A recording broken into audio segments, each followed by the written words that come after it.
এই সংক্ৰান্তত গভীৰভাৱে সকলো আমি বেদনাগ্ৰস্ত হৈ আছোঁ।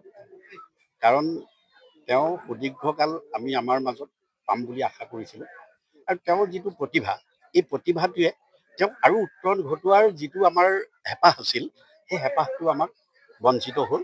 তেওঁ ৩৫ বছৰ বয়সতে, প্ৰায় ৩৫ বছৰে হ'ব, অকালতে নিষ্ঠুৰ নিয়তিয়ে আমাৰ মাজৰ পৰা তেওঁ কাঢ়ি লৈ গুচি গ'ল।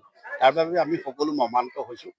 মৰ্মাহত হ'লেও তেওঁ যি প্ৰতিভা গুণ ৰাখি তাক আমি জনমানসত এটা প্ৰচাৰ কৰাৰ প্ৰয়াসেৰে আমি আজি এই শ্ৰদ্ধাঞ্জলি অনুষ্ঠানভাগ আনুষ্ঠানিকভাৱে ব্যৱস্থা কৰিছোঁ। এই অনুষ্ঠানৰ লগত সংগতি ৰাখি আপোনালোকে কিদৰে শ্ৰদ্ধাঞ্জলি জনালে? শ্ৰদ্ধাঞ্জলি কাৰ্যসূচী আমাৰ জয়তে আমি ৰাখিলোঁ যে তেওঁ প্ৰতিকৃতিত বন্তি প্ৰজ্বলন আৰু বন্তি প্ৰজ্বলন গছি আমাৰ এই অঞ্চলৰ প্ৰায় ৯৫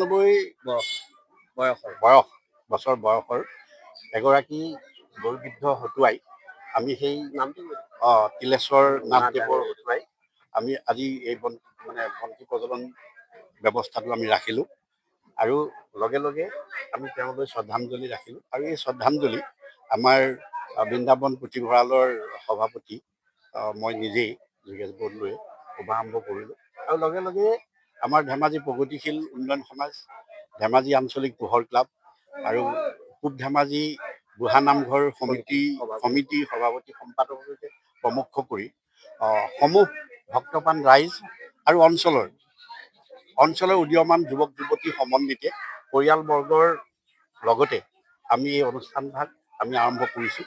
আৰু আমাৰ অনুষ্ঠানৰ তৰফৰ পৰা বৃন্দাবন পুথিভঁৰাল, প্ৰগতিশীল উন্নয়ন সমাজ আৰু আঞ্চলিক পোহৰ ক্লাবৰ উদ্যোগত আমি এখনি অভিনন্দিত শুভাশীষ পত্ৰও আমি পৰিয়ালবৰ্গলৈ যাচিছোঁ, যাতে চিৰযুগমীয়া হয়, অদূৰ ভৱিষ্যতেও যাতে তেওঁ আমাৰ মাজত বা ঘৰখনৰ লগতে সমাজখনত যাতে জিলিকি থাকিব পাৰে, তাৰে কামনা কৰি আমি এই ব্যৱস্থাখিনি হাতত লৈছোঁ। ঘৰখনত তেওঁ জন্মৰ লগনৰে পৰা দেউতাকক প্ৰথমতে হেৰুৱাইছে।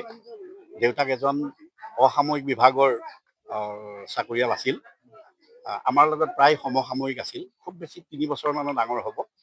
প্ৰয়াত প্ৰেমাকান্ত নাথ ডাঙৰীয়াৰ পুত্ৰ আছিল আৰু বৰ্তমান প্ৰয়াত নিপন কুমাৰ নাথে তেওঁৰ পত্নী আৰু সৰু শিশু 2টা ল'ৰা বৰ্তমান তেওঁ এৰি গৈছে আৰু লগতে তেওঁ মাতৃ আছে আৰু লগতে ভায়েক 2জন আৰু মাজুজন ভায়েকৰ ভাই বোৱাৰীয়েক আৰু সৰুটো ভায়েকক তেওঁ এৰি গৈছে।